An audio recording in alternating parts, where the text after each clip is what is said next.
Hello, hello. How's it going today? I think I'm off center a little bit here. My monitor's close. That's what it is. Moving things around. I've been moving things around a little bit for reasons. Hopefully it's all gonna work. I should actually, we're gonna mute real quick. Let me remove this. Because this is why.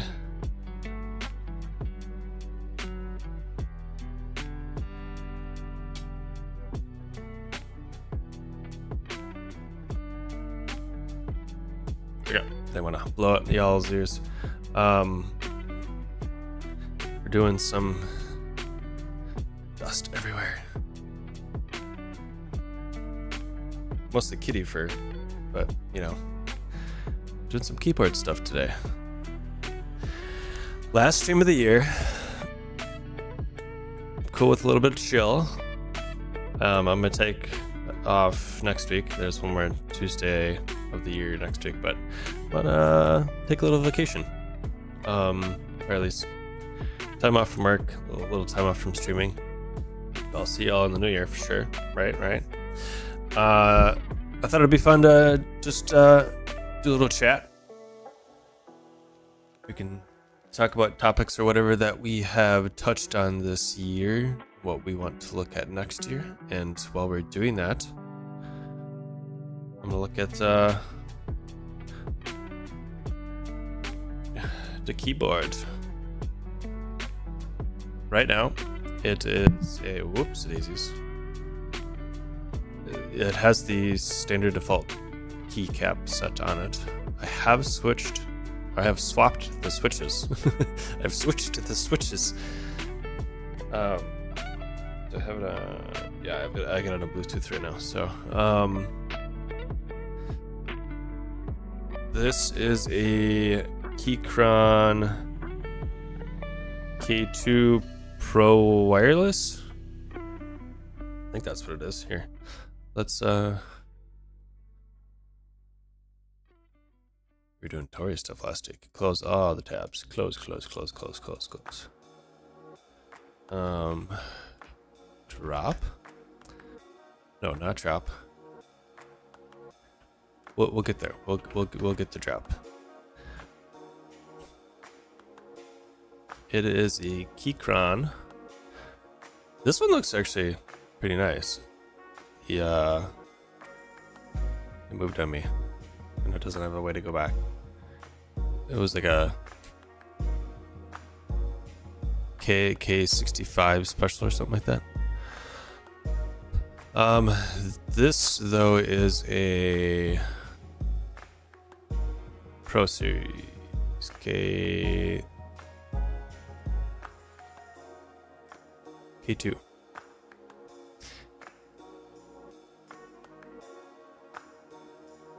Right, that matches. So standard default key set or keycap set. I did get the one that came with K Pro Reds, which I liked, but I ended up swapping with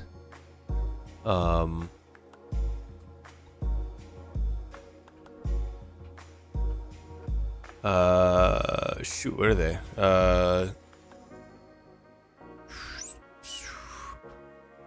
Might have to like go to their website.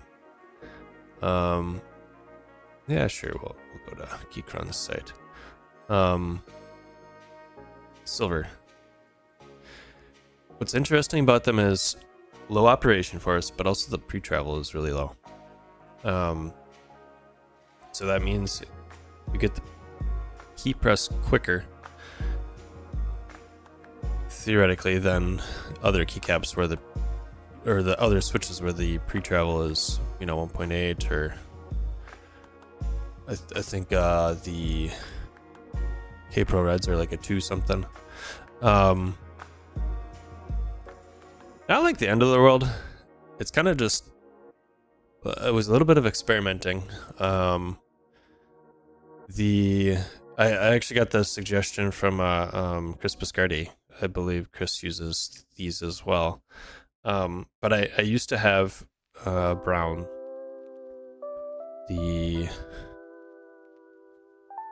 Not Gateron. What's the other one? Can't remember now. But either way, the switch from that to K Pro Reds was not big, but they were both tactile. And I like tactile. I don't think I like clicky. That's just way too much. But I wanted to try linear, and I was kind of curious to have a smaller pre-travel to like. I want them to be quiet and kind of touchy. And I think I like them. It's still taking a little bit of getting used to, but I think I like them. So I've made that swap and everything except for. I think this will show up. Can we pause the music real quick? So this is a red on the spacebar.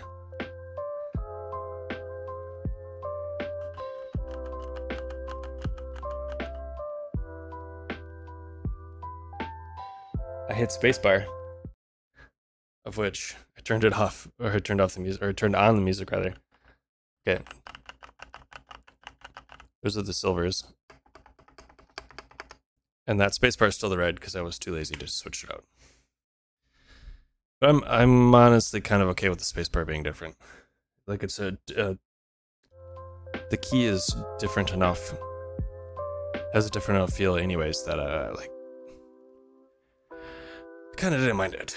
So I think I like the switches. I think I'm gonna keep the switches, but I wanted to switch out the keycaps.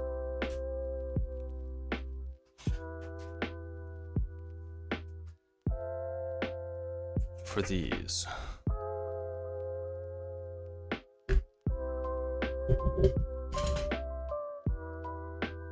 My Millennium Falcon went down.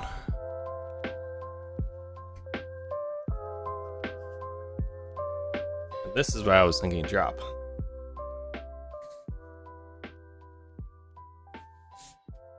Go to the middle ones. Yeah, it's like an electric blue and black. Very much my vibes. So I think we're gonna swap out some keycaps, and we'll kind of just, as I'm doing the monotonous parts of it all, we'll chit chatty.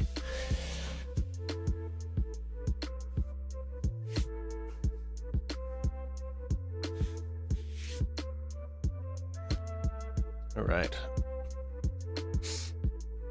Yeah, so the let's see. So this is a keyboard. We've got new switches in there, and this is the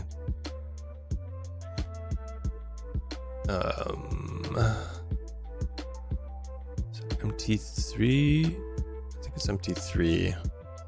The profile, but Mito, I believe. Here. The pulse looks really cool.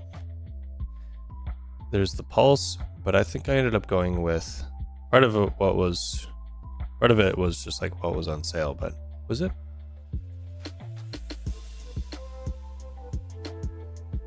Maybe I'm not remembering correctly. Maybe it isn't. So I think this was one that I was definitely looking at. I don't know that was the actual one I went with.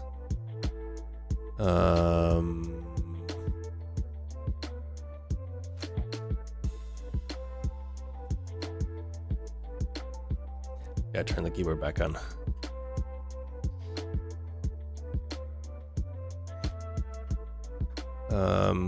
It was electric something. Oh my, okay. Oh my.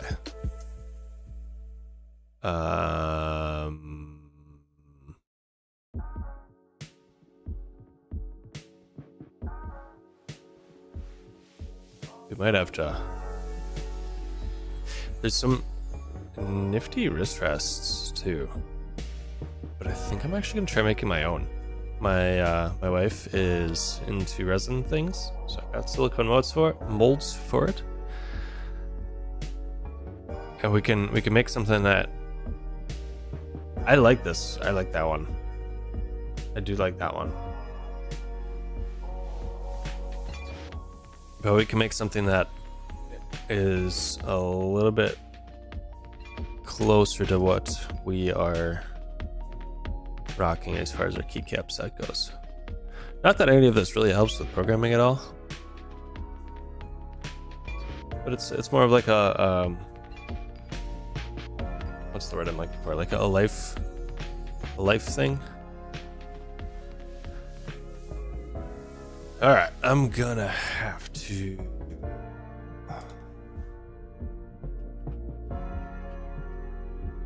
I'm gonna just sign in on another window. Just look at my orders because that is going to be quicker. Deleted. Oh, I did get it right. Maybe they just didn't have it shown. Yeah. This was the one that I got. It was the Pulse. Okay. Funny.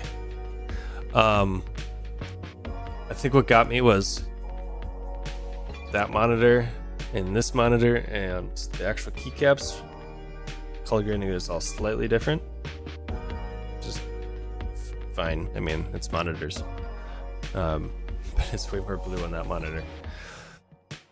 So there's sort of like a sea green blue-ish.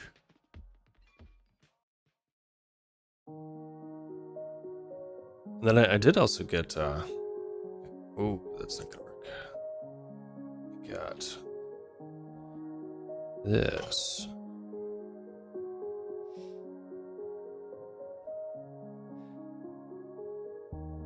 Partly I wanted the rotary encoders. I don't know, the dials that turn. Also, I don't have a numpad, and I'm very used to having a numpad. So numpad plus rotary dials, these are kind of nice for like video editing. And it wasn't too badly priced, so I went for it. Yeah, so we're gonna switch some keycaps, and we can chit chat about what we've been working on this year. Should I do here? Can we do this? I do still have that hooked up. Sweet. Except it's flippity floppeted. No, we're gonna go this way. Okay. Yeah, so let's start swapping out.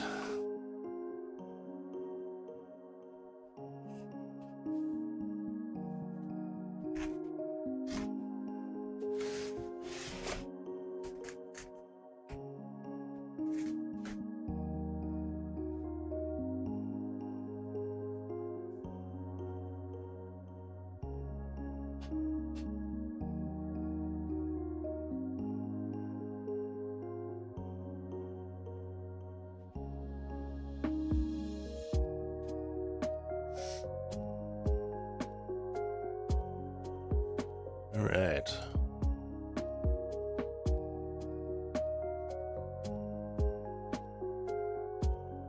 I've literally opened the box and like pulled them out and looked at them and just haven't had a chance to put them on. You know what? I'm like, you know what? Let's do it on stream. I think it'll be is it off now? Off. There we go. I think it'll be fun. All right. We have maybe a little bit hard to see with the reflections and such.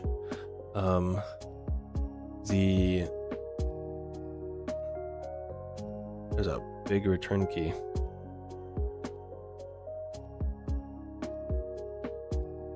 So what are our options? This is like a full keycap set, like a full keyboard keycap set. So I think I'm gonna end up making these all blue, is what it looks like. Or blue, green, teal, whatever you want to call it. We've got some of our F buttons up here are that color.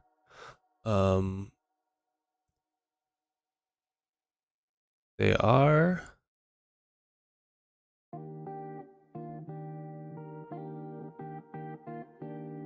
which did I get?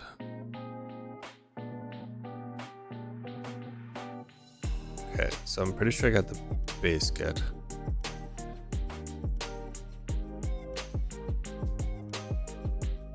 might be a little bit better to look at. So we got two styles of caps locks. I actually kind of like the one on R3, row R3. Wait, it's the second row R3. There's two R3s, I didn't realize. I kind of like that one.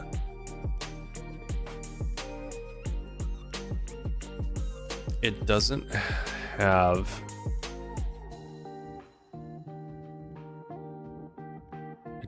a Windows key. And it has a bigger Command and Alt. So we might have to like play around with. Oh, they've got smaller ones up here, okay. So we might have to play around with these buttons down here a little bit, because those might be slightly different.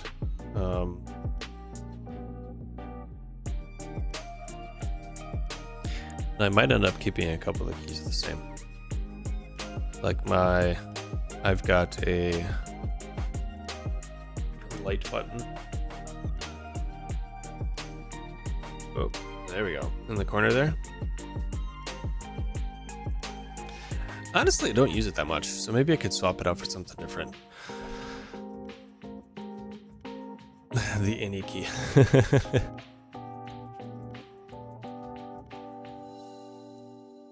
Page break, print screen. Okay. So I think we'll probably let's work on replacing the like internal QWERTY part of it. We have arrow keys. The WASD, I saw an option where, yeah, you can have like the gamer WASD in a different color. Oh, that's kind of cool. Vim arrows. Where's that? HJKL. Nice. We just got the base kit though.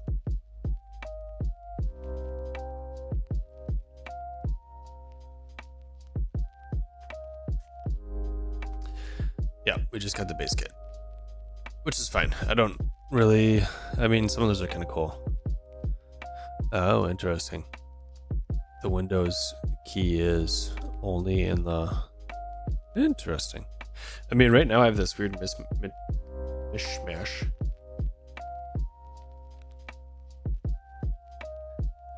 How cursed is that? If you're unfamiliar, Windows, Mac.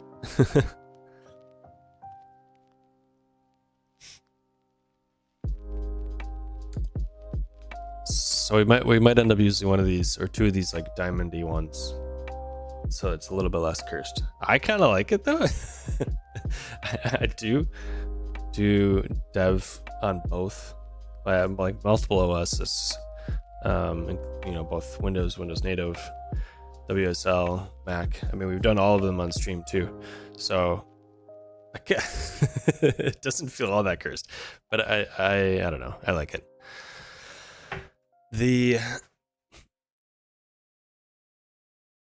Yeah, let's work on the QWERTY, the like internal QWERTY keys first, and then we'll figure it out from there. So we'll set these aside a little bit. Let's open these up. Oh, I just realized I didn't. My F keys are different shades or whatever. And like, so these keys up here, like they've got these symbols, which I kind of like. I kind of like it, but at the same time, I don't even know that I have those mapped or use those. I know, like, what's confusing is switching between Mac and Windows. Those, I haven't set it up well enough to where, maybe I should play around with this a little bit more. But the layers, I haven't set up the layers well enough to where, and be able to remember to use like the right keys. So like if I want to change the brightness, it's different between the operating system, then I don't think I have it set up well enough to actually work that way. Okay.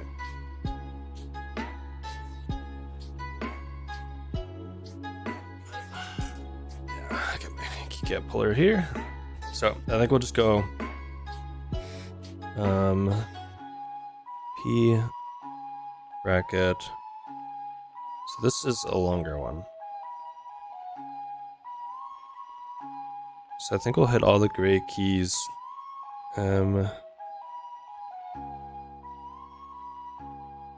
Once we get into these are potentially, we have options, I think. So I think we'll just hit all the gray keys on the inside here first. That'll take a little bit as we're going here.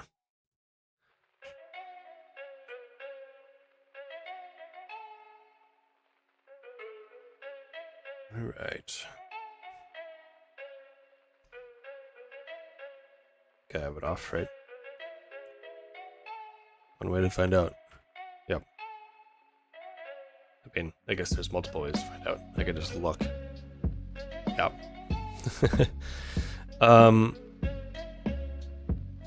So yeah, like overall this keyboard itself I've liked. I'm liking it. The keycap set isn't really going to change anything. The look is, I just kind of like the look.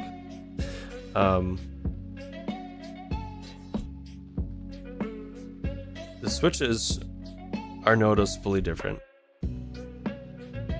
I can definitely notice the difference between the switches. And I think I do like the ones that I've got in here now. So once we do this, it'll be wrist rest and then we'll be golden. And now that I've like cleaned off my desk a little bit and reorganized a little bit,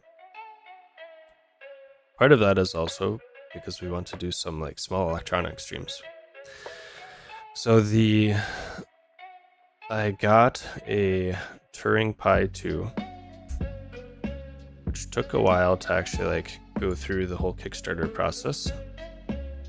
Turing Pi 1 was something that I was also looking at, but it was sort of bad timing with supply issues, as you know, just around the pandemic, when the pandemic was first starting.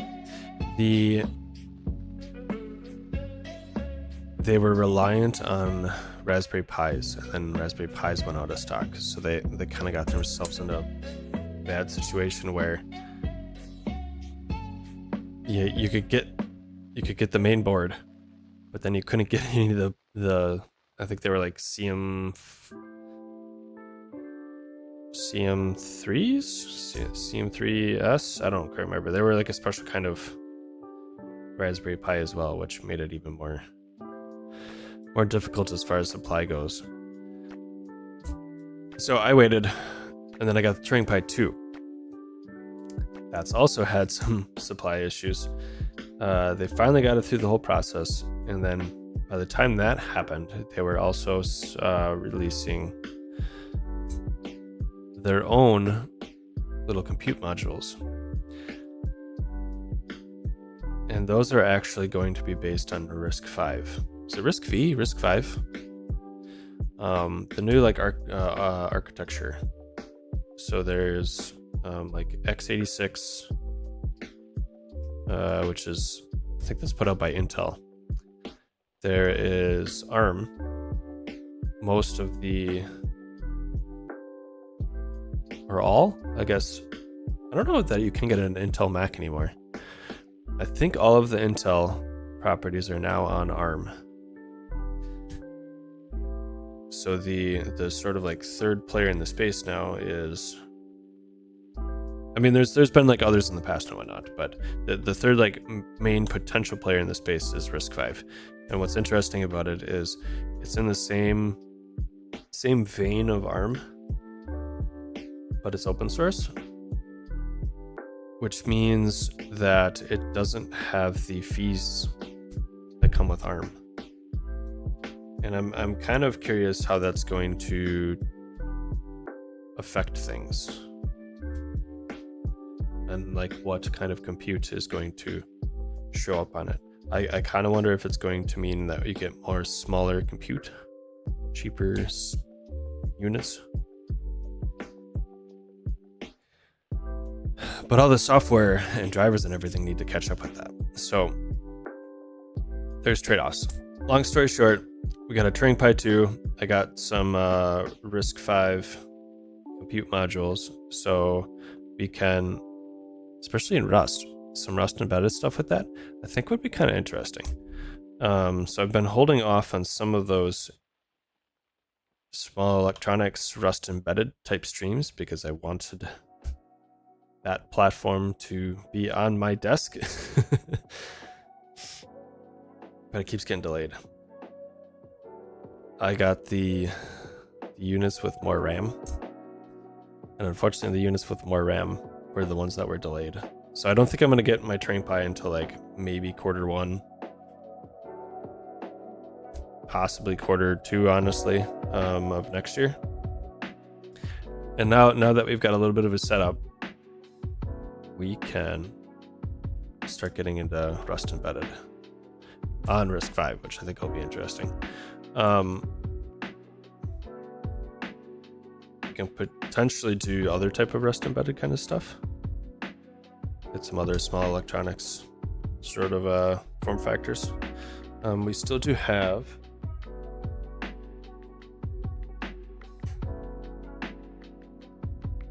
got some PII on it, so we did this on stream. It is a Raspberry Pi Zero W meaning wireless, which is attached to an e-ink display.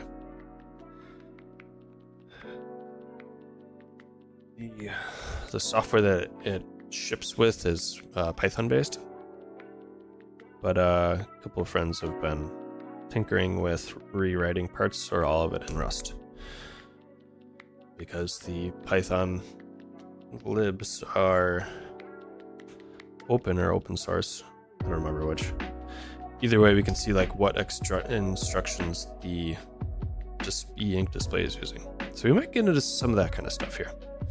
I like doing Rust. I like doing Rust on stream, especially with the new computer. The build times are not nearly as painful. They were kind of painful when I was both streaming and running Rust compiles on the old computer. It just, the CPU was not up to snuff.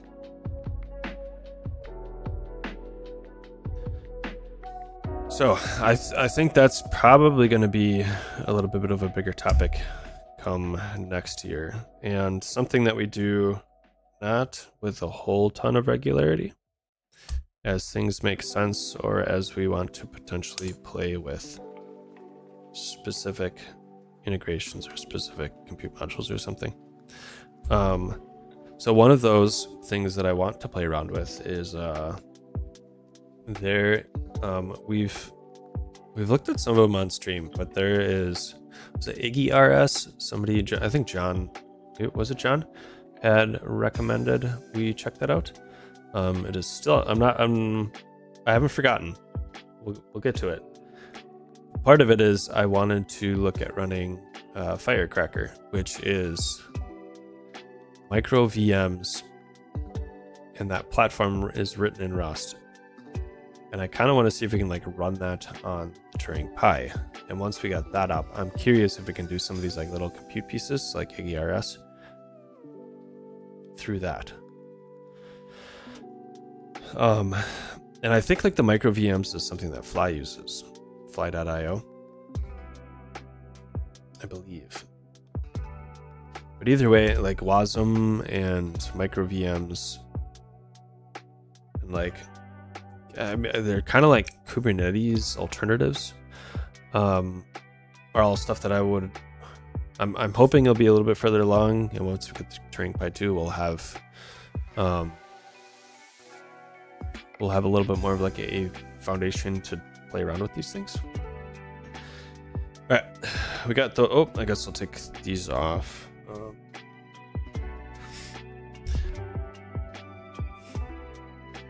So something that I kind of like here, I think it's built into the board itself. I don't think we can actually change or customize these, but if I do function and any of these buttons, they've got little got little Bluetooth symbols on them. And those Bluetooth symbols are kind of designating the options that you can switch, which they're like different Bluetooth endpoints. I'm not quite, I don't know my Bluetooth well enough to know like the terminology for it, but they let you so in my case I've got Bluetooth 1. Let's see if it'll focus. Come on, there we go. I've got Bluetooth 1 attached to my Mac, and Bluetooth 2 is attached to my Windows box. Just this is the one that we're streaming on right now. So that allows me to, without like changing wires or moving things around, press a couple of keystrokes and we can switch to the other computer, which is really nice. So I have actually been using this keyboard for both computers. Come on. So the new keys don't have that, which is a little bit of a bummer, but I don't. I mean, honestly, I could probably. Come on. I could probably do my typing and my dev without having labels on the keys. So it's not that big of a loss.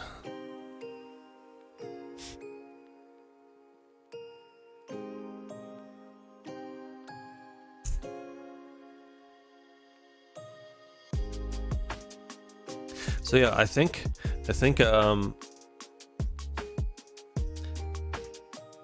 once we get the Turing Pi 2 set up, we'll start looking into some of those other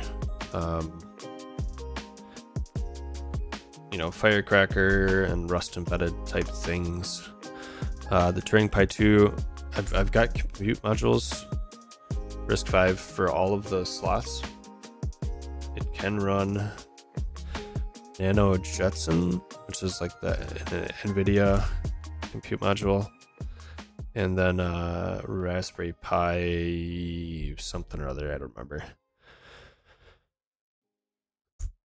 So we could potentially have multiple architectures on there, but I think I'll just stick with one because we've got a couple Raspberry Pis kicking around.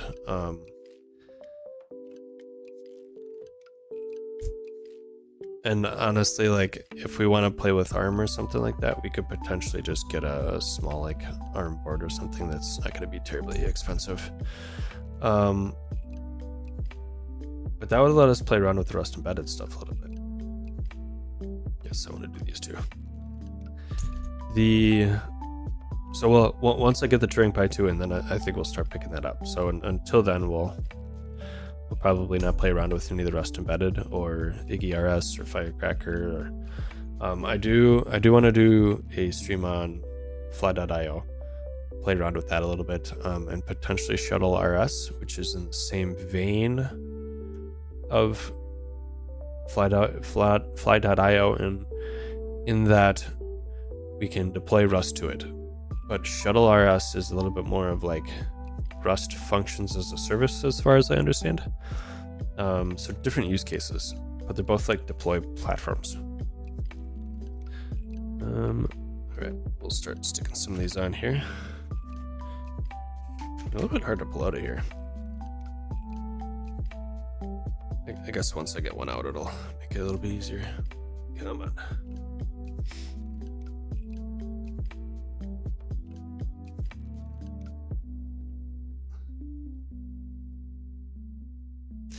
They're higher.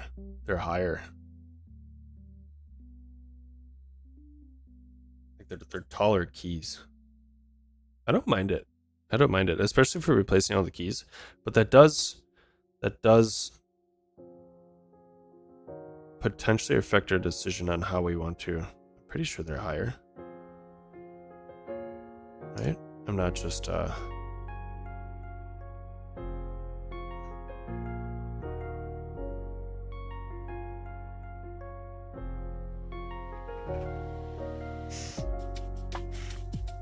I think they're taller. That does affect our decision, like if we want to switch out this one, or I want to switch out the Escape because the the red doesn't quite go with the rest of the keyboard. IMHO.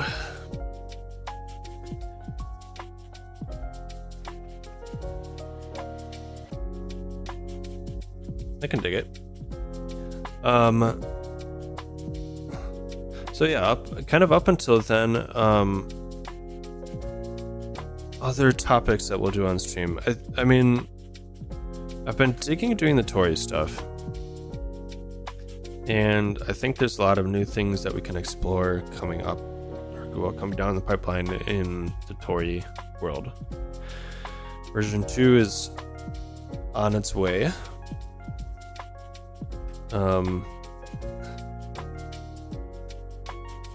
There's I think we're gonna do an audit and then beta, or audit and RC stage, and then afterwards V2 will come out. So we can explore a bunch of the mobile stuff. There's gonna be a lot of things we can do with mobile. I haven't done more mobile, partly because the Mac, sort of the Mac ecosystem for Tori Mobile is a little bit further, or has historically been a little bit further along.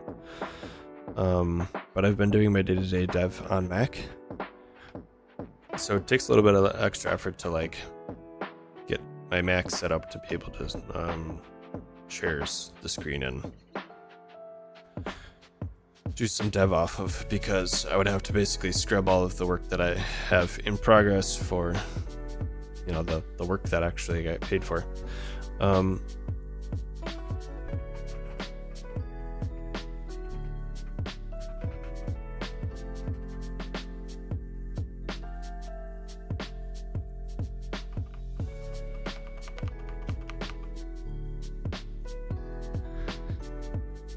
I did say keyboard ASMR. I gotta live up to the hype, I guess, right? It is like, I didn't realize like how much taller they are. So the switches were for me an easier thing to research because there's numbers attached to it, and I can process and understand numbers well.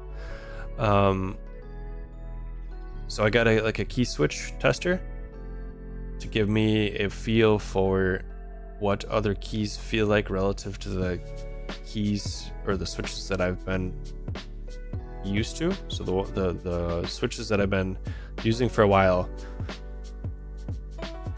I got like I don't know, it was like 60 or 70 different switches, and that gave me a chance to feel how the different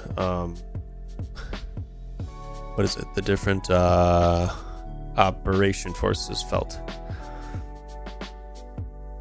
That doesn't really work for understanding the pre-travel and travel distance, though, because those are related to when it actually actuates and shows up as a key press on your operating system.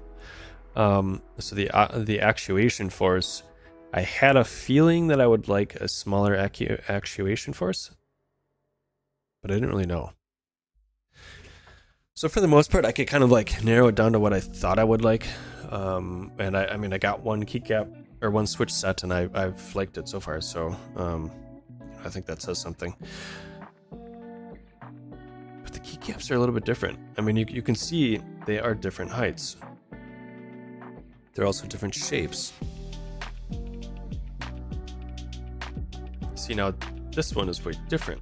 So these must stick up a little bit more. So like the actual shape of them, I don't know if you'll be able to see it here, but and these are different keys, but like the shape is substantially different. And I didn't have a good feel for how I could narrow down what I would like, process of elimination kind of style. And they're kind of expensive, honestly. Like this keycap set was like, I got it on sale. I got it on a Black Friday sale, and it was still like $80 or something like that.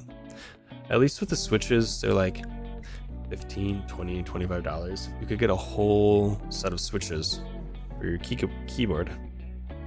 Swap them out and have a solid feel for if you think you're gonna like them. And you could do that 3, 4, 5 times to equal like the cost that you pay for a decent keycap set. Those letters are also much larger. I don't mind it. So I kind of just went, these seem fine. Let's try it. I like the colorway.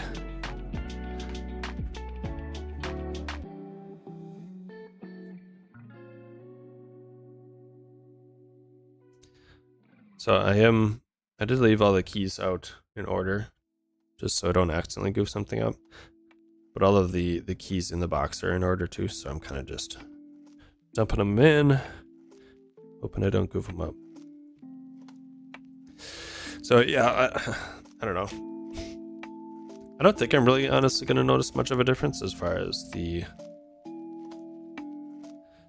shape of the keys go.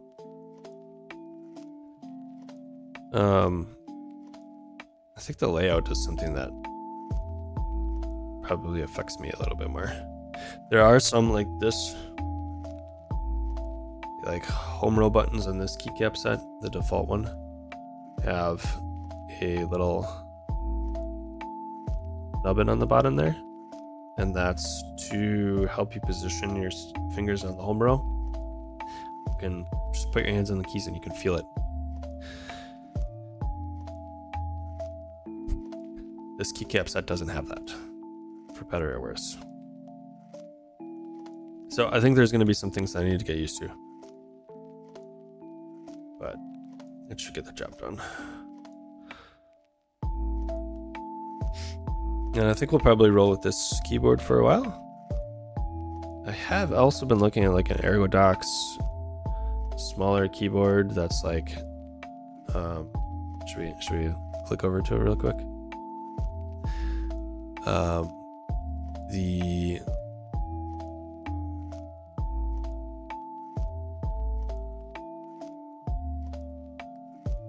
Can I how do I type? We'll go for it. We'll go for it. I don't have half the keys on here, but no, is it Ergodox? Yes. I have been eyeing up, is maybe the best way to say this. I've been eyeing up one of these keyboards. I think I could get used to it and I would like it. But they came out with this one pretty close to when I was seriously considering it. So there's this one and then there's the Moonlander. I don't know which one I don't have a good feel for which one I think I would like the better. And I don't know that it's necessarily going to be a huge difference as far as like my typing experience goes. And they're not cheap.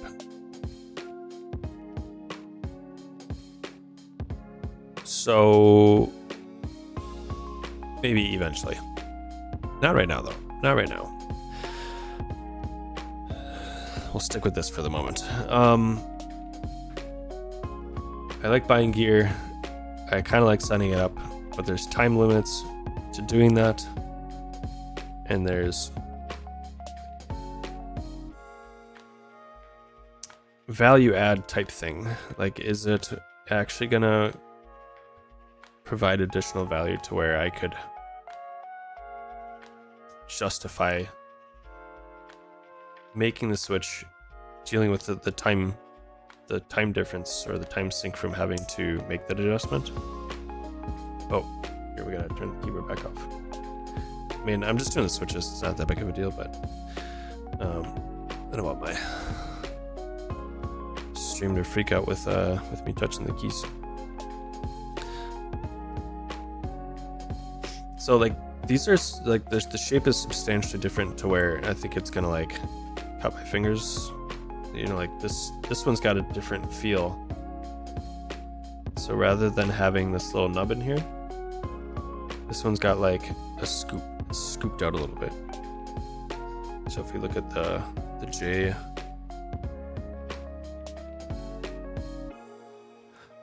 this is again the home run thing.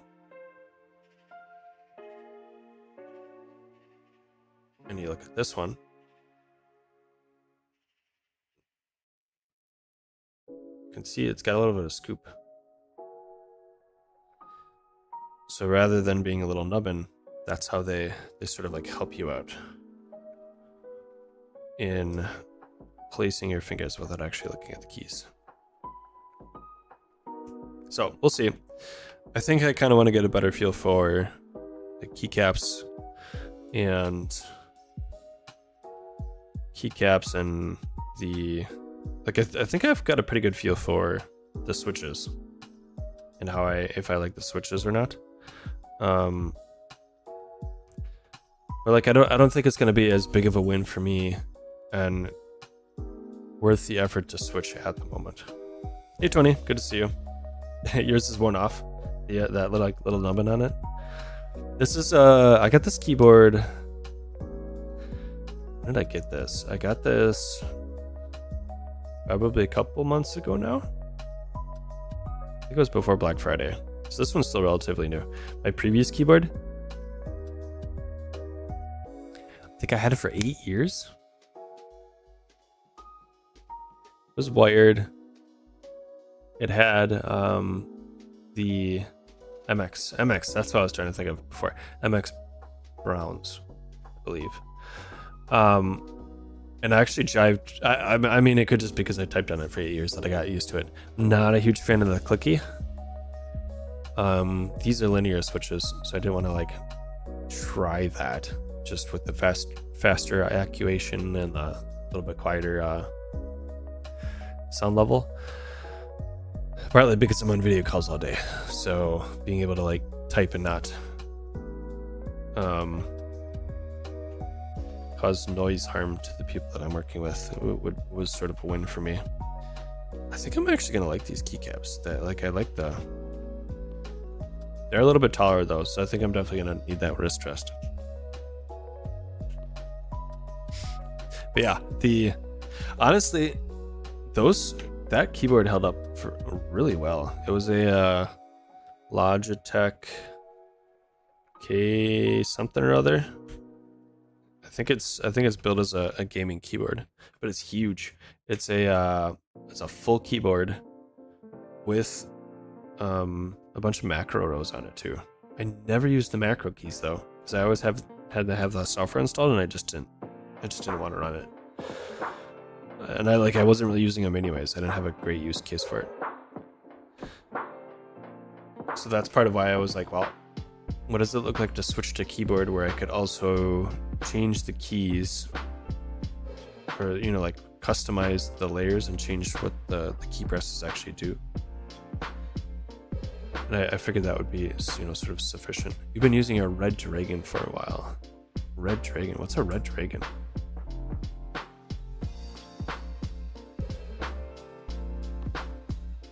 I don't think I've heard of Red Dragon.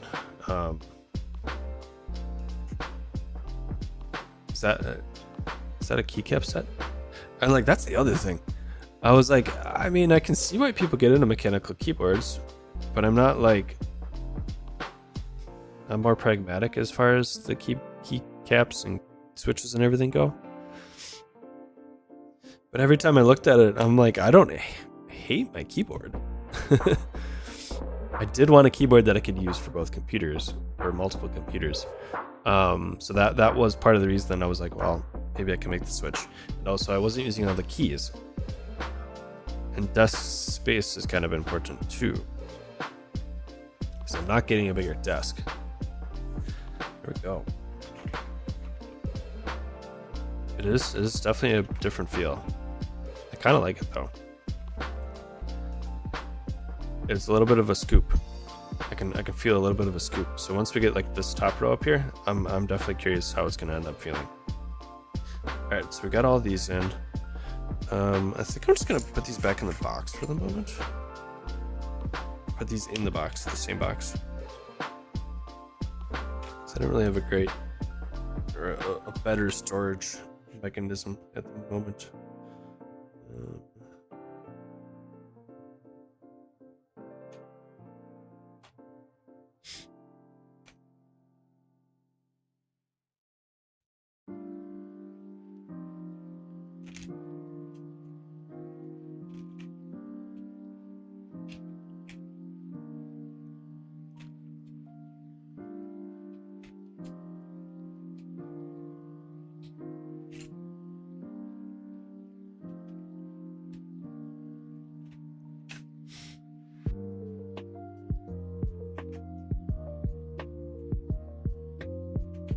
Yeah, so what is this red dragon?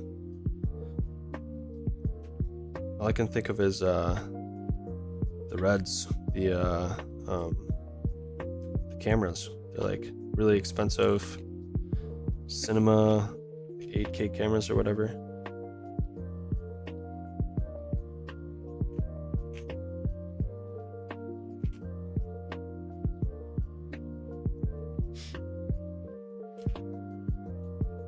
So I think as far as stream stuff goes, I kind of, again, we were talking about small electronic stuff. We're going to sit on that for a while. Probably not going to do too much to that. There's a bunch of Tori stuff I want to do. I want to do some more Tori mobile on stream. I would also like to do some videos around it. That might happen a little bit. Not specifically Tori mobile, but probably. That might happen closer to when V2 is going to be released, though. So I suspect after all the audit stuff is all done, that there will be some API tweaks or changes.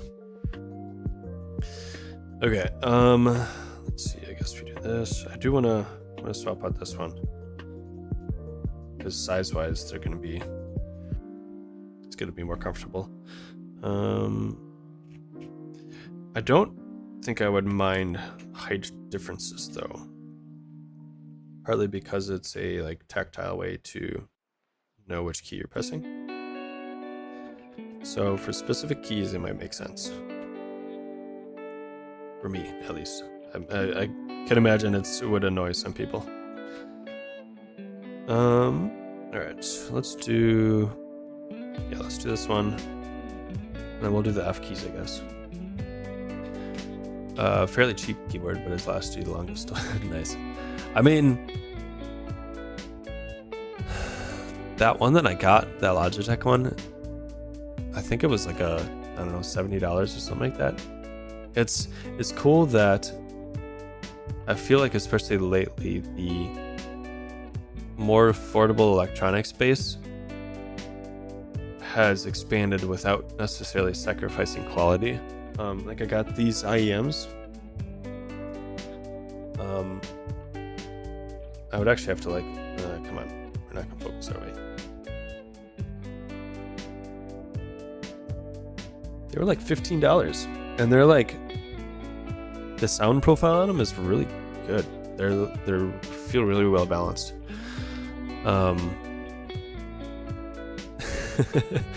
And I have these. These are, I don't know, I got them for like $200-300 or something like that. They're nice. They're a little bit bassy. A little bit different use case. But also I almost like the $15 things better.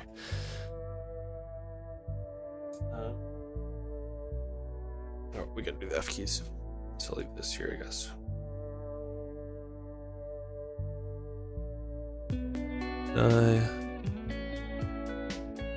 Yes. Okay. Yeah, so this Keychron was it was a little bit pricier because I had some work funds that I could put towards it too, since I'm using it for work. But it's the like RGB, aluminum, blah blah blah blah blah. It was still only like $150. And honestly, for something that you're using, I'm using it literally all day. The things that I do for work, use it all day for work. When I'm done with work, done you know, after we spend time with family or whatever, the evening activities may include some video games, of which then I'm using the same keyboard.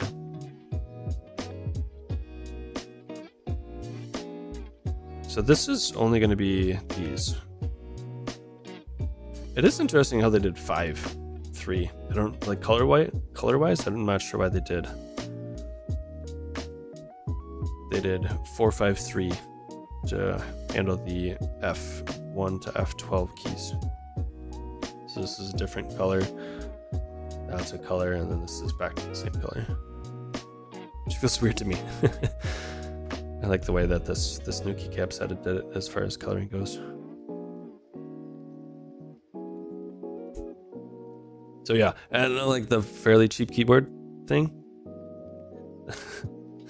also has me wondering a little bit, like how much value am I going to get if I would make the effort to switch to a different layout,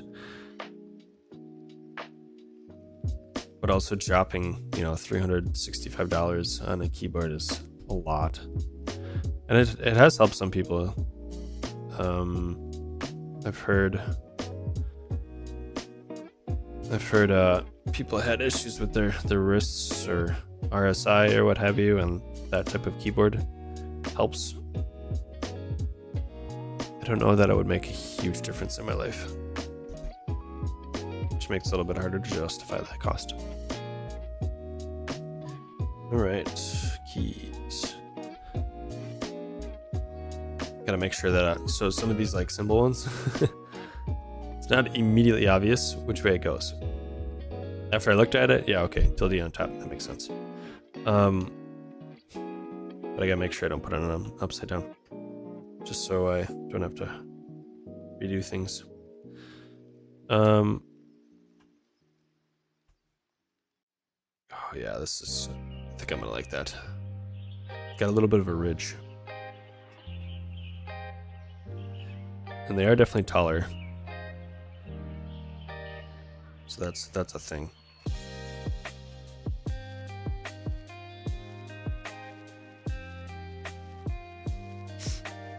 Yeah, so as far as other content goes, we're definitely doing more Tori. I think we might do some like upgrades from V1 to V2 and see what that feels like.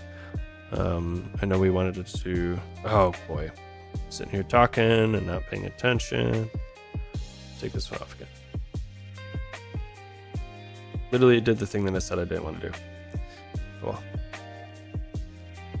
Start on F12 so I can go backwards. Yeah, so we'll probably do some more Tori stuff. I know we were exploring a bunch of WebSockets. I think we've kind of hit the end of that.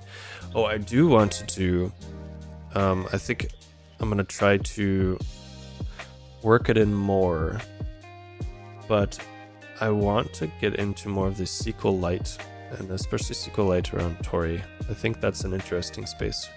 The local first, sort of local first paradigm, I think works really well with SQLite, especially when you have access to the file system. So I think that is going to be something that we get into more, especially in the space of that finance app that we've been coming back to off and on, Finatter.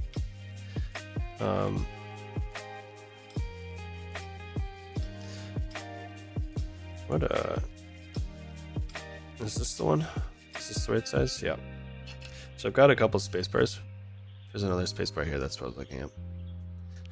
So we'll take this space bar out. I'm just gonna put all of the keys in here. A little bit cursed, but you know. Let's get the other F keys though.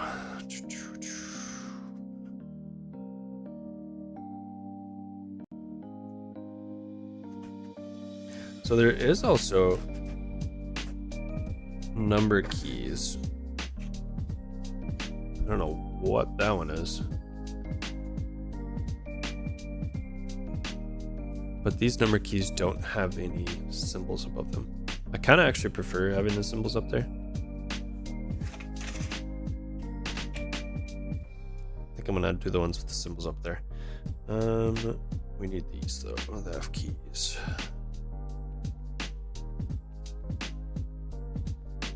Probably do that escape key right away too, if I can find it. Escape is always one of those too that people do, like the custom artisan keys. Some of those can get pretty pricey. You can get like $80 keys, and it's literally a single keycap.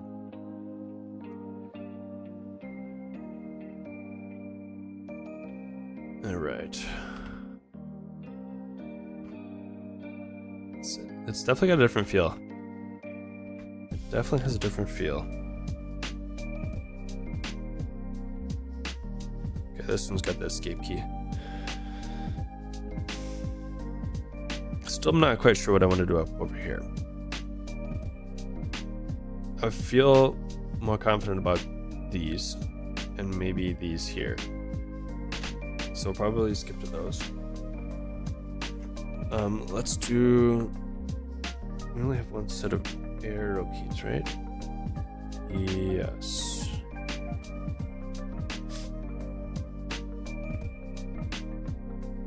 Interesting. Got a 0 key.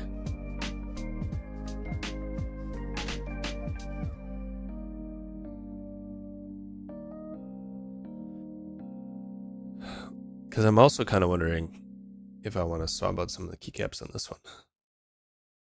We'll see what we have extra. Because I do have... Oh, that's what those are for, obviously. This is a base set, so it's a full keyboard. So those would be the 1, 2, 3, 4, 5, 6, 7, 8, 9. For the numpad. And these would be to replace... Guessing those would be to replace these. So international. Or well, non-US. Because that's a euro. Right? No.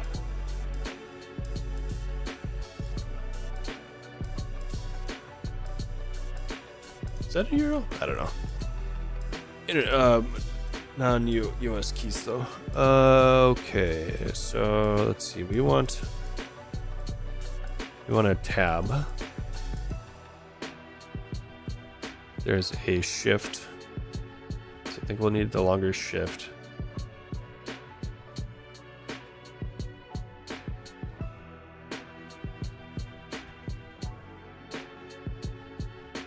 And there's 2 caps locks. I'm actually curious what...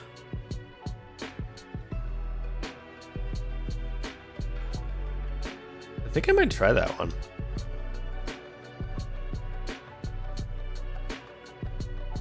We'll have to see what it looks like as far as the button goes. And there's a... What is this got? Control, Alt, function key. It's a bigger function key though. Menu. Small shift, small or slightly larger menu button. So I think some of these are like numpad ones. There's our escape. We've got more than one escape though, which is interesting. Here, let's switch back to this. Let's take a look at the layout again. So we have the escape that shows up in R0, and then we also have a second escape that shows up down here.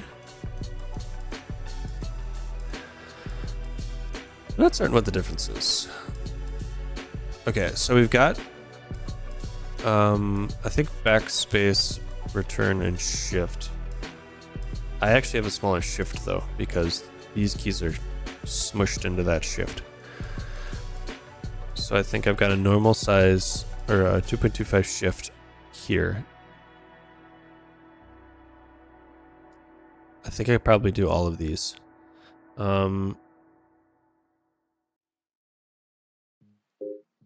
We might save that Alt, because these are very like OS specific keys. And if I don't have any keys that have the OS specific OS specific symbols on it, then I might potentially want to do like 2 OS specific symbols there, but then it makes this side weird because right now I've got the Mac keys here.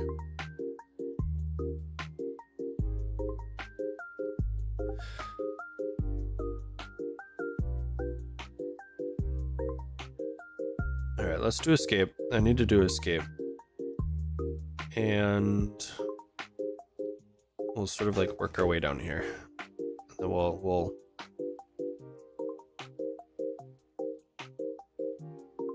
figure that out when we get there, I think.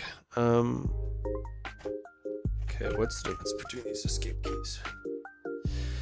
Escape.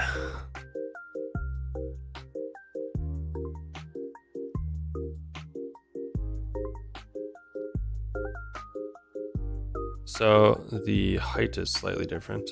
Let's see if I can hold them well enough that we'll be able to see that.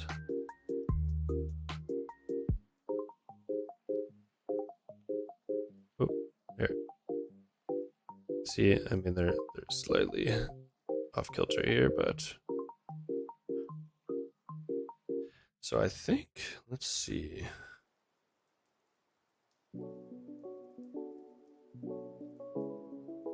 I don't know which one it's going to be. Let's just take this escape key off and then we'll sort of like dry fit it.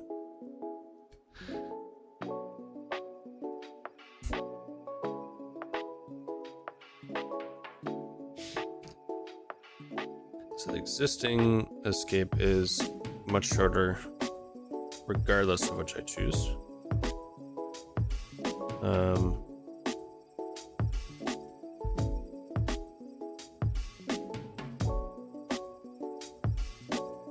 So this escape key I think is going to be closer to what I have for the other ones.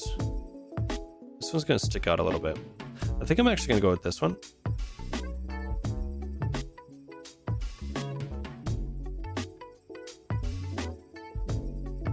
If the feel is a little bit different to where I think I would be able to like hit it a little bit easier. I might change my mind on that though. Is that so I think I picked the one down here.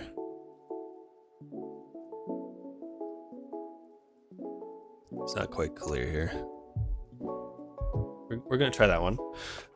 Tab.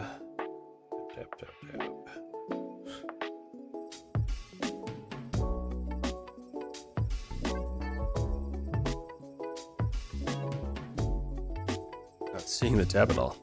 Caps lock. Tab, here it is. I think we only have one tab, right? Is that just a standard size one? Some of these keys, the bigger ones, they get into, so it's more than just a switch, a single switch under there. I think all of these are still single switch, but we'll have to pay attention to that a little bit because this has got the stem right in the middle. Got to make sure that I choose a key that also has the stem right in the middle, or you know, wherever the stem is located. Okay, caps lock. Let's take that one off.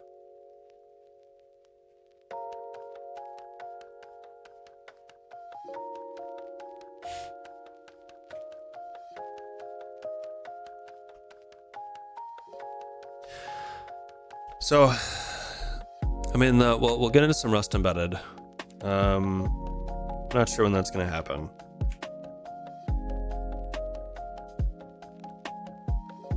Okay, so this is it would fit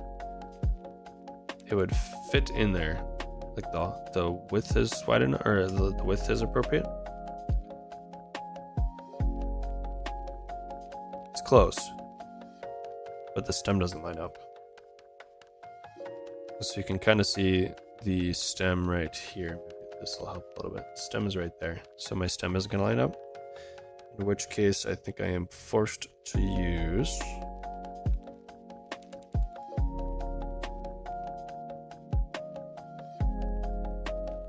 this one over here.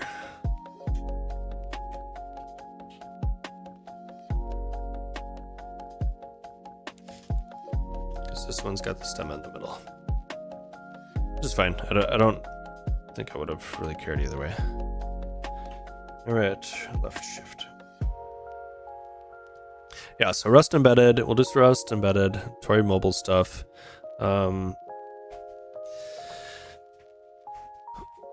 Maybe a little bit more of the WebSockets stuff.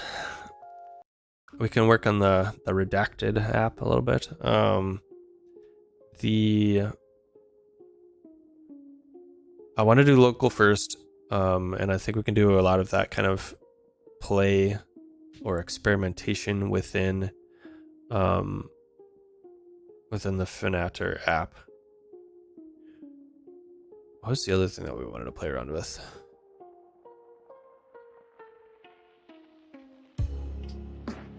There was something else, some other Tori ecosystem thing that I wanted to toy around with.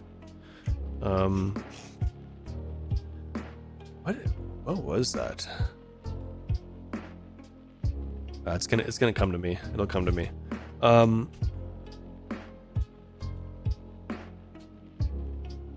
Shift is way too big. So I think we end up having to go like this.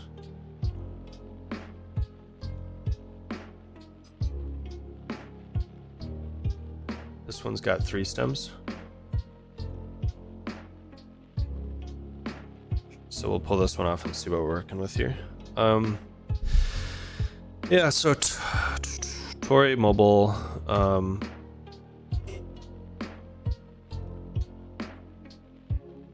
I'll probably play around with the Windows stuff more on stream, only just because it requires less setup on my part. Okay, so this does have three stems, I guess. So this is going to be the shift that we put here for sure.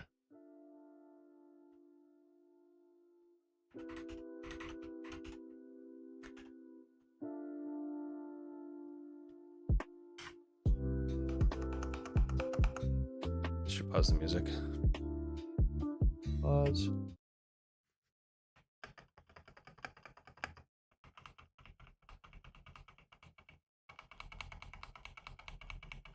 They're pretty quiet. They're pretty quiet. So like,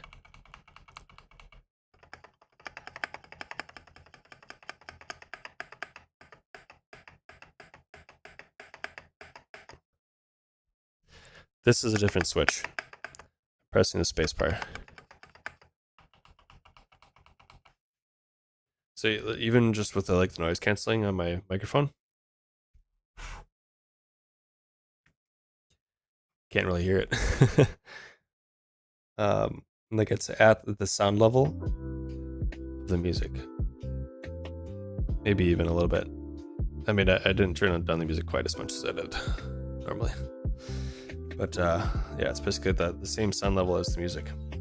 All right, shift, control. Let's see. We've got a little bit wider. I think it's a 1.25 here.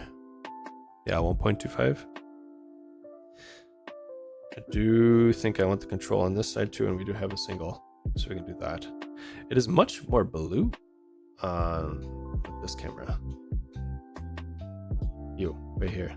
This camera is much more blue. And like some of these colors pop a little bit more. The like high dynamic range or whatever is different on this. So like comparison.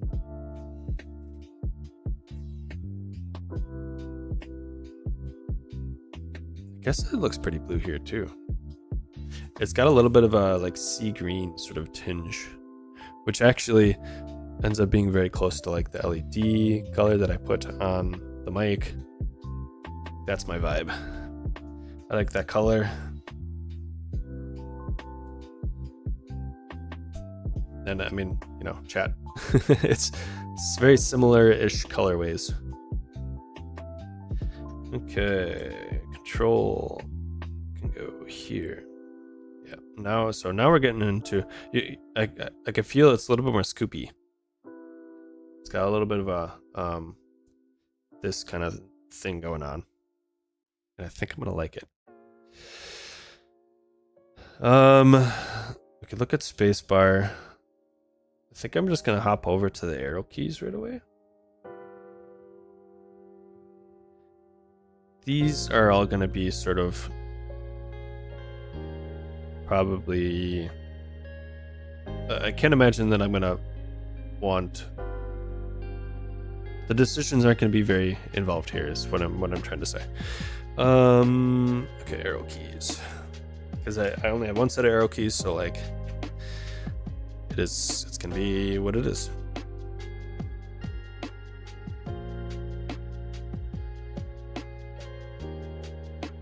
So what else should we do on stream?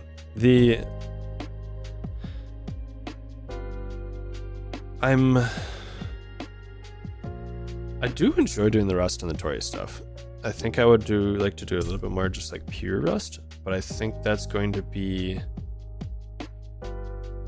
I think playing around in the embedded space or those like Firecracker, that kind of stuff is gonna sort of satisfy that urge. That I don't feel like I'm gonna want to or need to do more than that.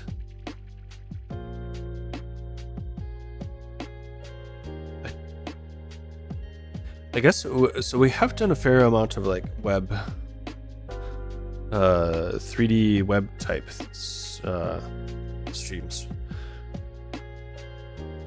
and it seems that it's it's kind of it's a topic that interests me, and it's a topic that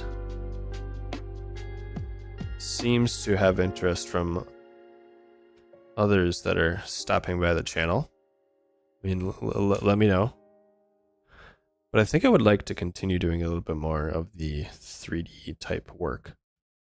And I don't know that I need to do that in Rust necessarily. I do like React Fiber. This is a interesting shape here.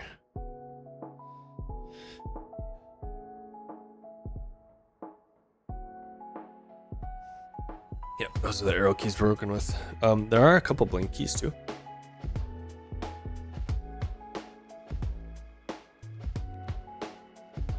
So we might have. I mean, we've got a backspace. I guess I kind of want to just stick with if it says backspace, I'll use backspace. What keyboard? This keyboard that we're working with right now.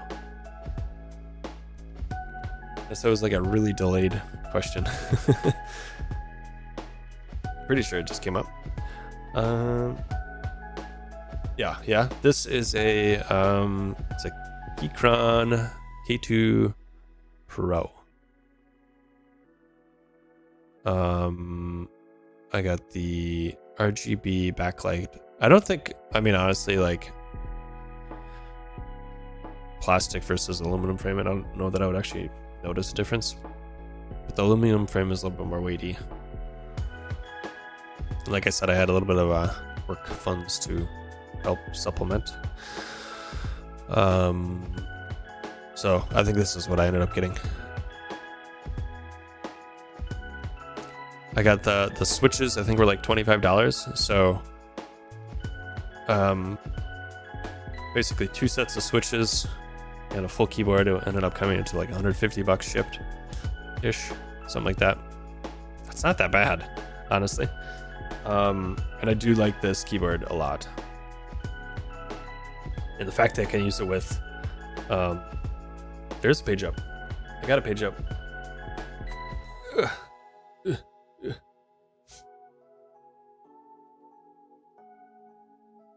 So this is a 65%. You can get slightly bigger if there are a couple of the keys over here that you would normally like that aren't on this. Like a TKL 10K or 10 keyless. That took a little bit for me to figure out, but I think I've kind of like figured it out now. There is let's see, keyboards. So like if we're looking at the K series,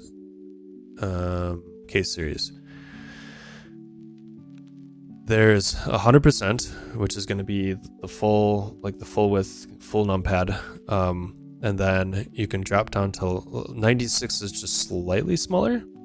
you lose, like your 0 key is slightly smaller. Things are just a little bit closer there. And then the then you go down to like a 80%, and that starts to have things a little bit more squished together, and you lose that numpad. So like if you still like some of those keys and you still like a little bit of the space here, 80% might be a good way to go. But like I kind of wanted the additional mousing space. Like I had been used to having very wide keyboards, and when I'm typing over here and I gotta put my hand all over here for my mouse, I kind of wanted I kind of felt that I didn't benefit from like I wanted this space, which is why I was mostly going back and forth between the, I think 75 and 65. 75, nope, that's not it. 75%. Did I really? Oh yeah. Okay. Yeah. Oh no. Yeah. 75 and then the 60. I like, or the 75% and the 65%. Going from 75 to 65% though. Whoop. I was showing the wrong thing.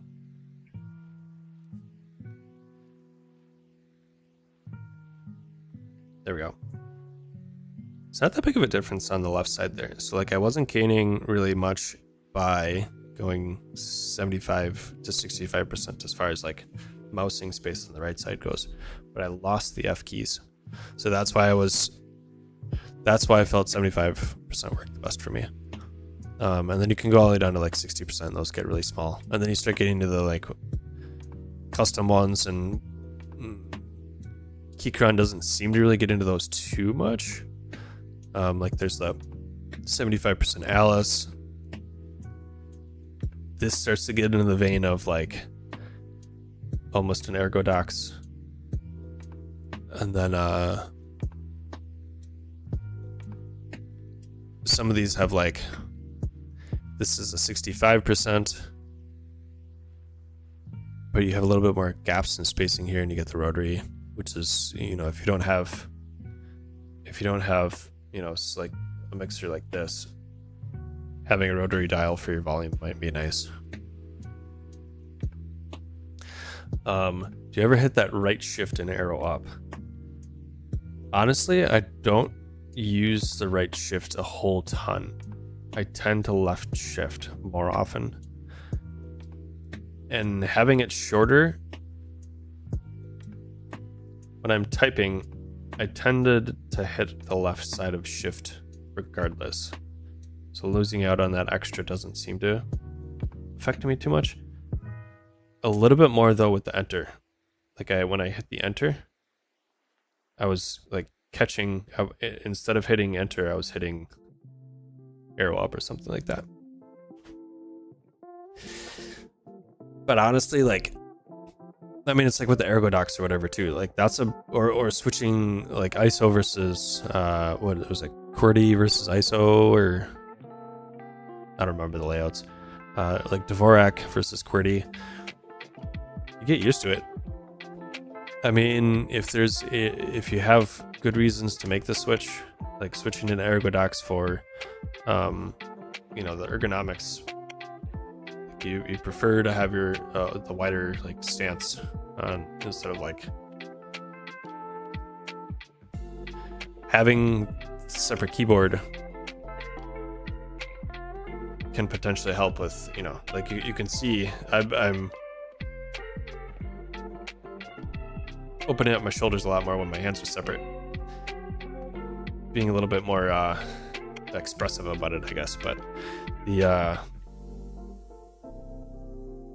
I don't know that affects me as much. I don't think I would get enough value from it. It would take some time to make that switch though. But if it could like help with wrist pain, it's worth putting in the effort, you know. Left hand cap letters using the same hand then. Yeah, I'll tend to like use my